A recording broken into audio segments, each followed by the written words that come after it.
అస్సలాముఅలైకుం వరహ్మతుల్లాహి వబరకాతు. సోదరులారా, నేను మీ మొహమ్మద్ అస్లం. నేటి నా యొక్క అంశం షిర్క్ అంటే ఏమిటి? షిర్క్ అంటే అల్లాహ్తో పాటు ఇతరులను భాగస్వామ్యం కల్పించడం. ఆరాధనలు, ప్రార్థనలు కేవలం అల్లాహ్కు మాత్రమే.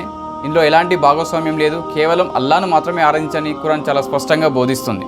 షిర్క్ అనేది అది ఘోరమైన పాపం, భయంకరమైనది.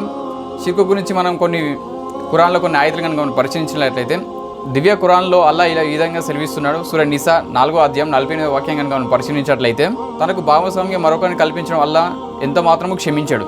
ఇది తప్ప తాను కోరిన పాపాలన్నింటినీ క్షమిస్తాడు. ఇస్లాంలో లేనటువంటి కొన్ని షిర్క్ పనులు ఏమిటి అంటే, అందులో కొన్ని తావీజ్ ధరించడం, అపశకునాలను పాటించడం, సమాధి దర్గాలను పూజించడం, ఇతరులపై ప్రమాణం చేయడం, ఇవన్నీ షిర్క్ కిందకే వస్తాయి. షిర్కులో ఎన్నో రకాలు ఉన్నాయి. అందులో కొన్ని ఇవి. తావీజ్ ధరించడం అనేది ఇస్లాంలో ఎలాంటి అనుమతి లేదు. అయినా కానీ కొంతమంది ముస్లిం సోదరులు కాలికి, చేతికి అక్కడక్కడ తావీజ్ ధరిస్తూ ఉంటారు. తావీజ్లో ఎలాంటి లాభం కానీ నష్టం లేనటువంటి తావీజ్లను కూడా ధరించి దీనివల్ల ఏదో జరుగుతుందని అనుకోవడం, ఇది మూర్ఖత్వం. దీని అల్లా ఎంత మాత్రం క్షమించాడు. అలాగే అపశకునం గురించి కూడా చాలా ప్రశ్నలు ఉన్నాయి. అపశకునం అంటే పిల్లి అడ్డం వచ్చిందని, కుక్క అడ్డం వచ్చింది, నాకు ఇంకేదో జరుగుతుందని, ఇలాంటివి నమ్మడం కూడా ఇస్లాం లోపల షిర్క్ కిందకి దారితీస్తుంది. చిన్న చిన్న విషయాలు కూడా మనం ఏదో కావాలని అనుకుంటాం, కానీ షిర్కుకు దారితీసినట్లే అవుతుంది. అలాగే ఎలాంటి హాని కానీ లాభం కానీ చేయించడం, దర్గాల దగ్గరికి వెళ్ళి, బాబాల దగ్గరికి వెళ్ళి పూజించడం, ఇది ఎంతవరకు ఇస్లాం లోపల లేనటువంటిది. ఇస్లాంలో దీని గురించి చాలా వాక్యాలు ఉన్నాయి. సమాధుల దగ్గరికి వెళ్ళి పూజించడం, వాళ్ళని మొక్కడం, ఇది కోరుకోవడం, వాళ్ళు ఏదో తీరుస్తారనుకోవడం, ఇది ఎంతవరకు సమంజసం కానటువంటి విషయం. ఇస్లాం చాలా క్లియర్ చెప్తుంది, సృష్టికర్త ఒక్కడే అల్లా, ఇతను తప్ప ఇంకో ఆరాధ్య దైవం అనేవాడు ఎవరూ లేరు, అయినా మాత్రమే ఆరాధించండి అని చాలా స్పష్టంగా ఖురాన్ బోధిస్తుంది.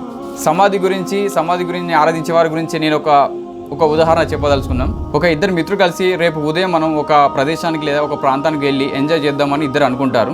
అనుకున్న విధంగానే ఒక మిత్రుడు ఉదయాన్నే లేచి రెడీ అయ్యి ఇంకో మిత్రుడి దగ్గరికి వచ్చేసరికి ఆ మిత్రుడు మంచి గాఢమైన నిద్రలో ఉంటాడు. అది చూసిన ఈ మిత్రుడు తనను నిద్రలోకి వెళ్ళి లేపకుండా తనలో తాను మాట్లాడుతుంటాడు. మనం పొద్దున వెళ్ళి అక్కడికి వెళ్దాం, ప్లానింగ్ చేసుకుందాం, ఎంతో ఎంజాయ్ చేద్దాం అని అనుకున్నాం, కానీ ఈ టైంకి వచ్చేసరికి నువ్వు నిద్రపోయి ఉన్నావు, ఇప్పుడు ఎలా? ఇలా తనలో తాను మాట్లాడుతూ ఉంటాడు. ఇంట్లో నా మిత్రుడు నిద్రకి వెళ్ళి మేల్కొంటాడు. మేల్కొన్న తర్వాత ఈ మిత్రుడు ఇతనితో మాట్లాడుతూ ఉంటాడు. మనం మాట్లాడుకున్నాం కదా, రేపు వెళ్ళి అక్కడ మనం ఒక ప్రదేశానికి వెళ్ళి మనం ఎంతో ఎంజాయ్ చేద్దాం అనుకున్నాం, నువ్వు ఇలా పడుకున్నా అంటే అదేదో నాకు నిద్ర లేపి నువ్వు మాట్లాడాల్సింది కదా, నిద్ర ఉంటావు, నువ్వు ఎంత మాట్లాడి నేను వినలేను కదా అని అంటాడు.